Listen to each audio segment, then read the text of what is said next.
I want to talk about The Big Sick because the crazy thing about this film is Kumail Nanjiani made it. He wrote it with his wife, Emily Gordon. It's their story. He plays himself, and the real Emily's right there writing the script, and you have to come in and play her. I mean, when you got the script, that had to have been a thought, like this is sort of an odd situation, right?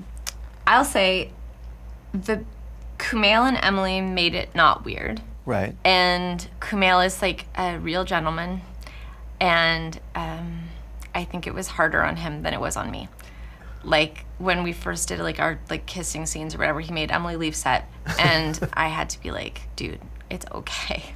Like, this is not cheating. I know this is a very weird job, but there are no blurred lines here. Like, right, but I understand where he comes from because he's playing himself and recalling his actual courtship. Like I think it was much more complicated for him than it was for me.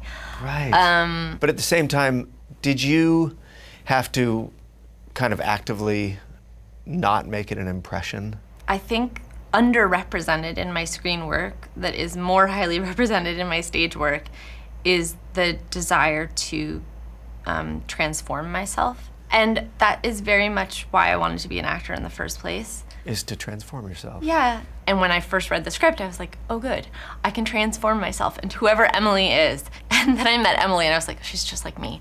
Like, we're so much alike. She showed up wearing a shirt that I... Foiled again. Not only own, but almost wore that same evening. I was like, okay, great.